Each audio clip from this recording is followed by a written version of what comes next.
what gets amplified, and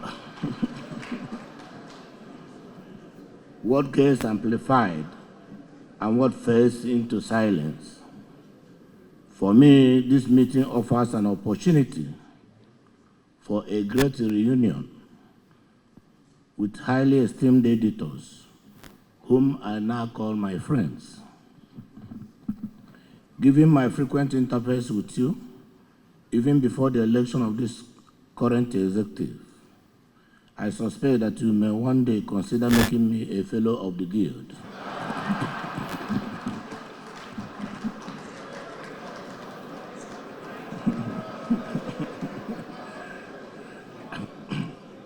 I must say that I appreciate the privilege to deliver this keynote address. After reading your letter nominating me as the keynote speaker, I was at a loss as to why the conference should at this one time choose a theme: democratic governance and national cohesion, the role of editors, and a sub-theme: electoral integrity and trust deficit, what Nigerians expect in 2027. But on a closer scrutiny of the theme and the sub-theme, I came to the informed suspicion that as the wordsmith that you are, you were cleverly playing with words to downplay your public accountability to electoral integrity and trust deficit. Obviously, you accept to be held accountable for democratic governance and national cohesion. Hence, you added a rider, the role of editors, which is a clear indication of your willingness to accept public scrutiny. But you cleverly evaded that rider in the sub-theme, electoral integrity and trust deficit, what Nigerians expect in 2027. That was very, very smart of you. But I have news for you. I will not let you escape accountability for electoral integrity and trust deficit and what Nigerians expect in 2027. Here is why. If you have a role to play in democratic governance and national cohesion, then you also have a role to play in electoral integrity and trust deficit. Because without electoral integrity, there can be no democracy. Electoral integrity begets democracy, and democracy begets good governance, and good governance fast-tracks the exorcism of trust deficit. In all of this, your role as facilitator, amplifier, or catalyst is key. Your reports and comments paint a picture of tomorrow. Therefore, the picture you paint of 2027 is what Nigerians should expect. So I hold it to be true that as editors, you should be held accountable for both the theme and the sub-theme. And since you asked me to speak on the theme and the sub-theme, I have used the privilege you conferred on me to come up with a hybrid lecture topic. So for me, my keynote topic today is 2027, Editors as Catalyst of Democracy, National Cohesion, and Electoral Integrity. I do not doubt that you will agree with me that in the context of this conference, there can be no better description of your role as editors. As I proceed with my speech, you will find more reasons to agree with my position. To start with, let me say that editors are very powerful influencers of society because you wield the most powerful weapon on earth, and that weapon is the pen. The weighty words of the celebrated English author Edward Bulwer-Lytton in his 1939 play Cardinal Richelieu, "The pen is mightier than the sword," says it all. It was a metonymic statement. The significance is that the pen can change and shape society faster and more permanently than the sword. The pen represents intellect. The pen represents written ideas and diplomacy, while the sword represents physical violence and military might. And that powerful instrument, the pen, is your symbol of trade and work tool. As a matter of fact, it is proudly displayed on your logo. I know that as editors, you will be quick to remind me that as powerful as your pen may be, you are professionally restrained from giving impartial and objective reports of events, and that you are not participants in the events. That is one side of the coin. The other side is contained in the providential ways of Stephen Ward, a leading scholar of journalism ethics, who reminds us that journalism objectivity is both an epistemic and an ethical principle. Epistemologically, it is part of the pursuit of knowledge. Ethically, it is a moral requirement. But objectivity is not simply neutrality. It is not the mechanical transcription of events, as if such transcriptions were even possible. Every editorial choice, what story leads, which voice gets prominence, which narrative dominates, is interpretative. Objectivity, properly understood, carries a solemn responsibility. It must be calibrated by overriding consideration of national cohesion and editorial integrity. When your editorial framing treats every electoral challenge as evidence of systemic fraud, rather than contextualizing it within an imperfect but improving process, you are not being objective. You are making a choice, and that choice has consequences. So as I speak today about editorial responsibility, I'm not asking you to abandon objectivity. I'm asking you to practice it at its highest level, and that is accuracy over speed, verification over virality, and context over clickbait. Does that amount to restriction? The answer is no. On the contrary, it is a call to rigor. The powers editors wield, what editors actually do is akin to a pastoral duty. You decide what becomes urgent and what disappears. You choose the lens through which millions of Nigerians see their country, see their leaders, and even see each other. That is how the media is structured. A policy shift is either government U-turn or strategic adaptation. A land border closure is either economic protectionism, impoverishing the people, or national security imperative. Same facts, different frames, entirely different public perception. The 2023 elections demonstrated this better than any example I can conjure. Editorial choices shaped how Nigerians expressed and experienced that election. Not just what they knew, but how they felt about its legitimacy. Some newsrooms framed every electoral challenge as evidence of systemic fraud. Others emphasized resilience and reform. Both could cite facts, but the editorial architecture determined whether readers saw a flawed but improving process or a collapsing democracy. When we look at the performance of the media in the 2023 elections, we find that it was actually below expectations. While some were truly professional in their reportage, some took it upon themselves to even undermine the integrity of the electoral body, under the guise of calling the election results based on returns from a few polling units. The credibility of that election was undermined.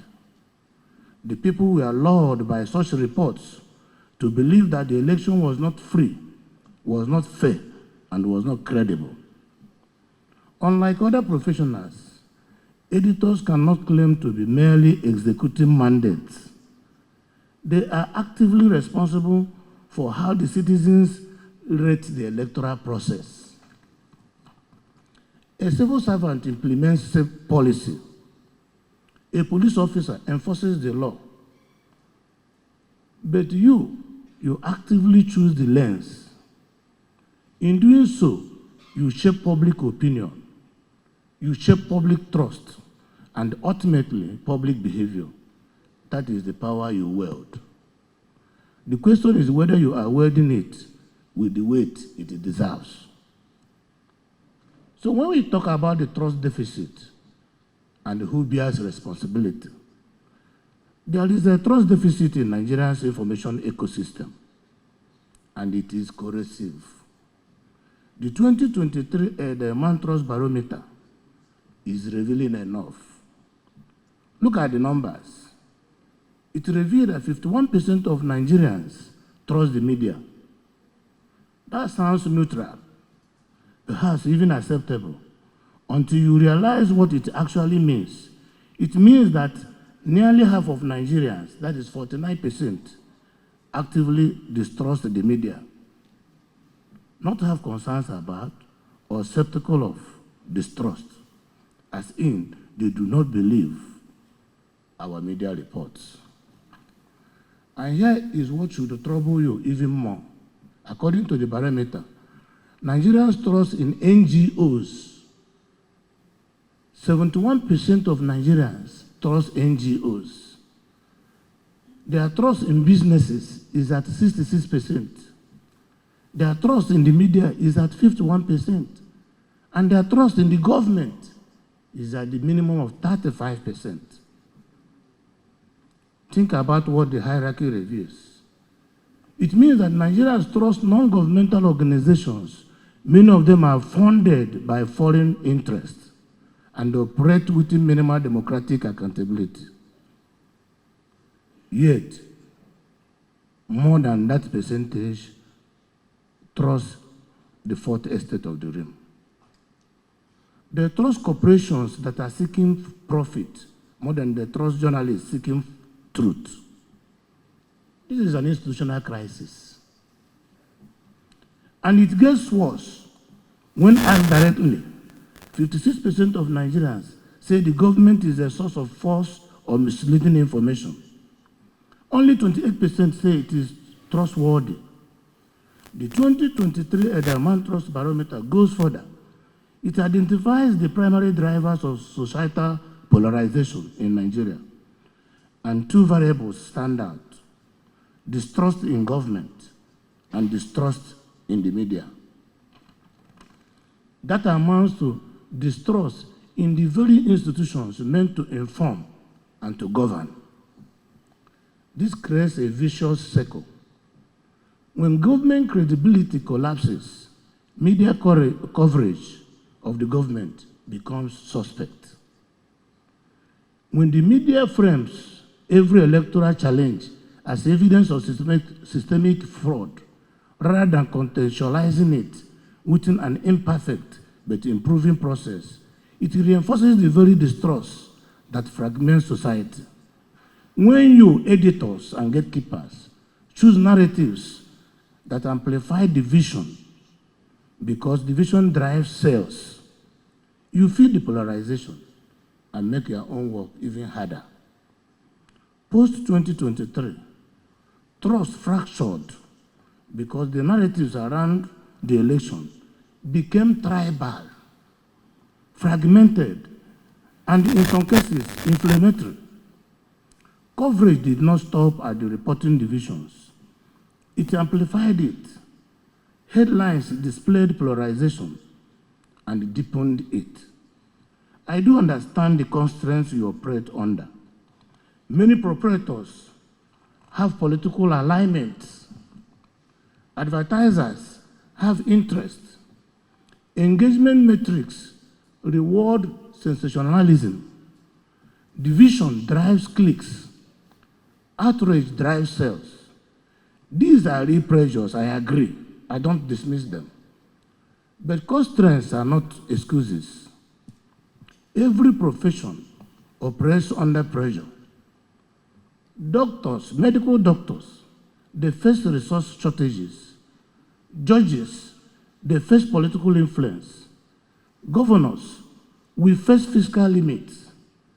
But we don't say because the constraints are real that failures should be justified. Professionalism is tested within constraints, not in their absence.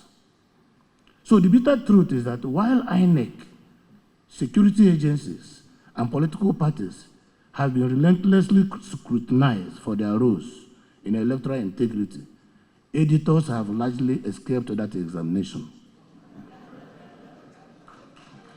So you have critiqued everyone's responsibility for public trust, but you have not interrogated your own. So electoral integrity does not begin and end with ballot security or INEC transparency.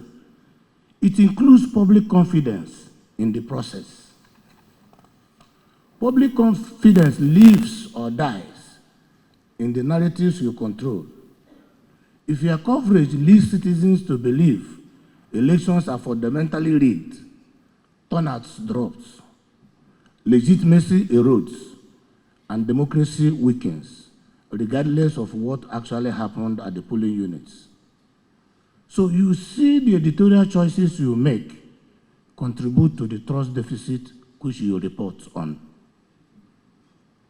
Now, speaking to the role of editors in shaping public opinion towards 2027, which is the main sub-theme. We are about 17 months from the next presidential election. What you do between now and then will determine not only what Nigerians know about 2027, but how they will experience it. You will have to choose whether to frame candidates as threats or alternatives. You will choose whether to emphasize differences that divide or principles that unite. You will choose whether editorial silence on certain stories suggests they don't matter, or whether relentless focus on some issues could pose existential threats in the country. These days, a leadership tussle within a political party gets reported as a sign that our democracy is failing. Why does this happen?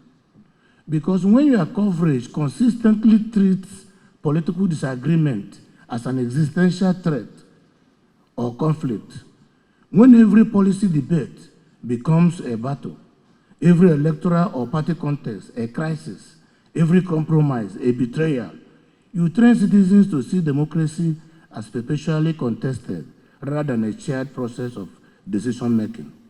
Check out some of these prototype headlines. Crisis rocks Party A. Party B is dead. Poverty index. Nigeria is the worst country in the world, and etc., and etc. This type of sensational headlines, which are commonplace in our media space, fast-track the downfall of a country. We should protect our country. We should understand nationalism. We should be able to be patriotic. But I know the commercial trap. Sensationalism drives engagement. Candidate A, accused of fraud. It gets more attention than candidate X releases policy blueprint. Division sells, yes. Outrage travels faster than nuance. But editors are not mere traffickers in outrage. You have codes of practice. You have standards. The question is whether those standards are being applied to electoral coverage with the rigor you apply elsewhere. National interest must be your editorial North Star. And national interest in an election year means coverage that informs without inflaming, that holds power accountable without treating every contest as a catastrophe, that allows citizens to make choices without making them believe that the process is irredeemably broken. The electoral integrity begins with editorial integrity. So there is a need to understand what electoral integrity means in every sense. It cannot be only about ballots. It cannot be about security alone and logistics. It must include the integrity of the information Nigerians consume about those processes. If your newsroom allows misinformation, rumor, and tribalism to masquerade as journalism, electoral integrity is already compromised, even before a single vote is cast.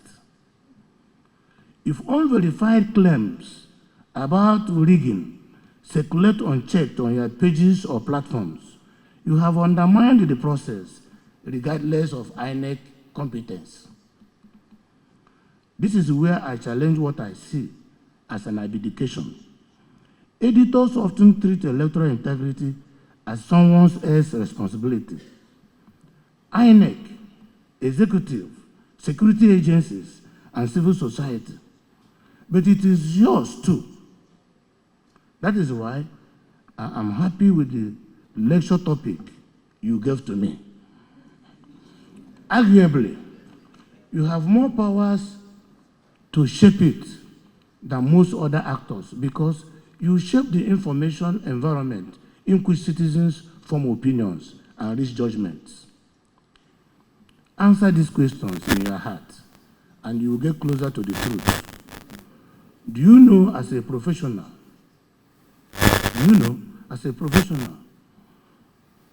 do your honest best to protect electoral integrity through the discharge of your duties based on national interest? Have commercial, political, or proprietary considerations sometimes informed your editorial choices? In 2027, will your editorial practice contribute to a credible election, or will it contribute to the perception of a flawed one? National cohesion can be facilitated if we can look at the editor's unfinished businesses.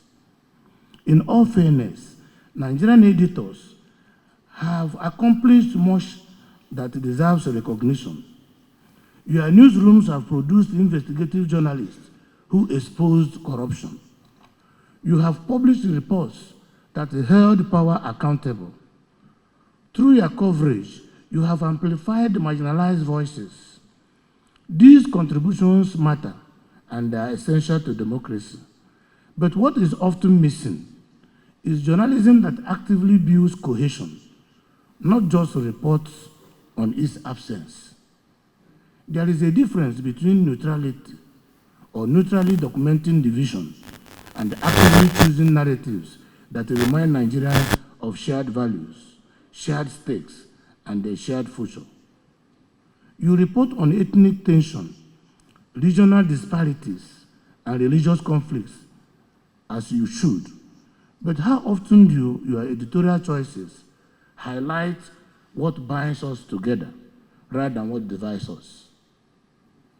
When you choose to run northern leaders, reject southern candidates as your banner, instead of consensus forms around the economic agenda, for instance, you have made a choice about what matters.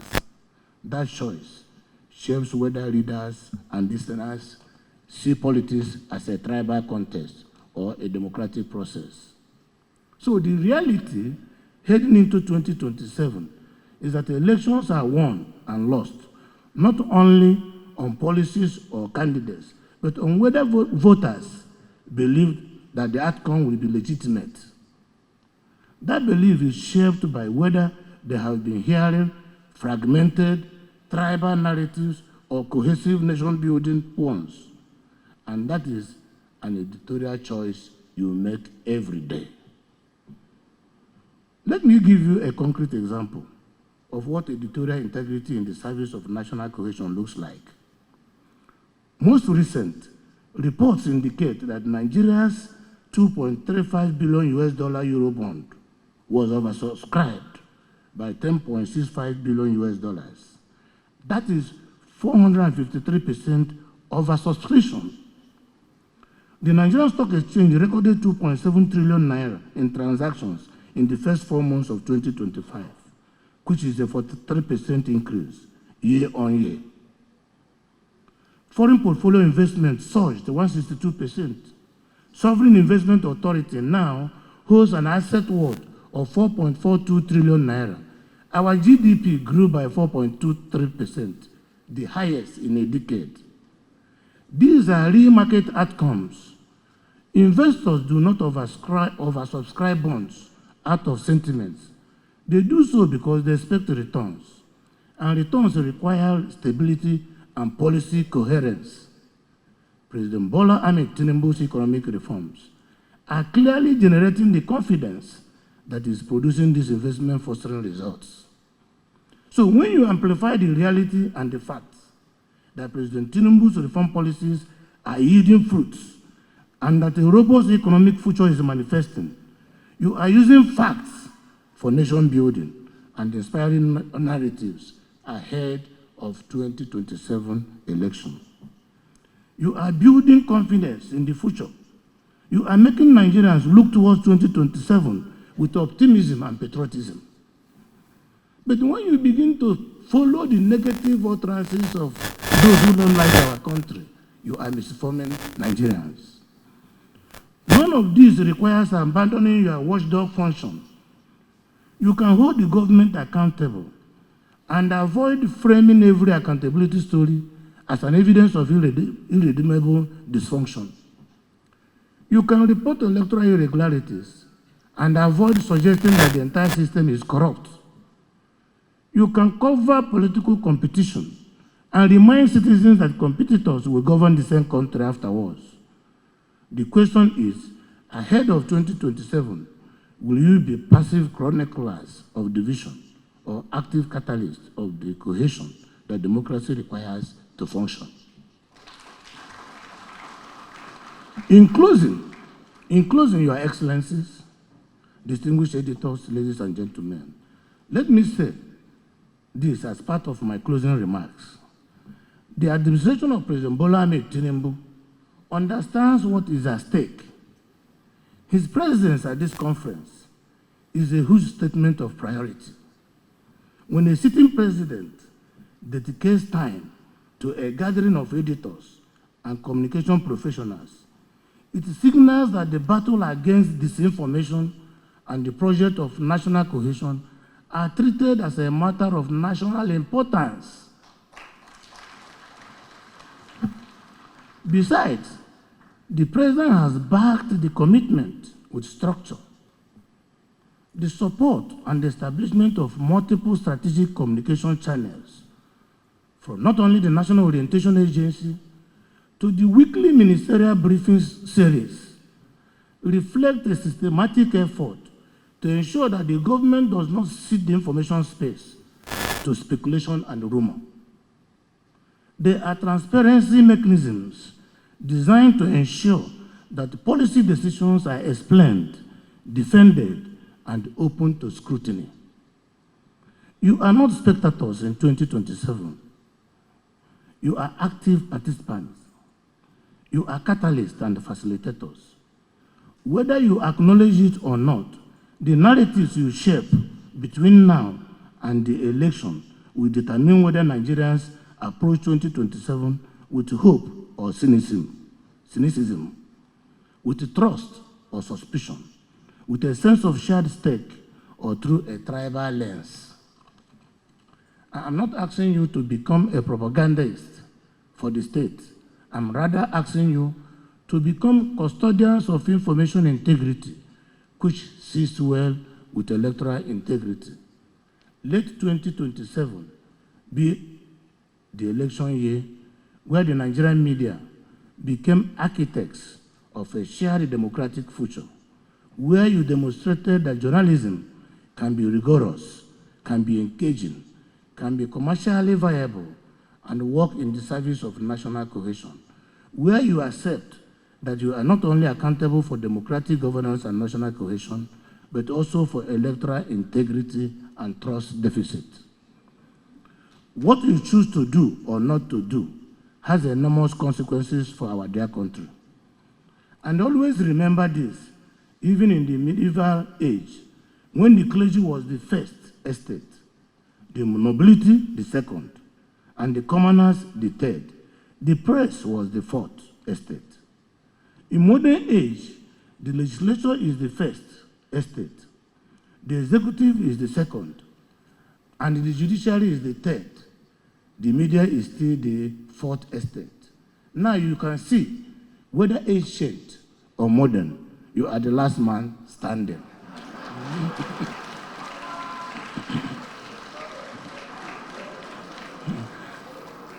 Therefore, as the saying goes, the goldfish has no hiding place.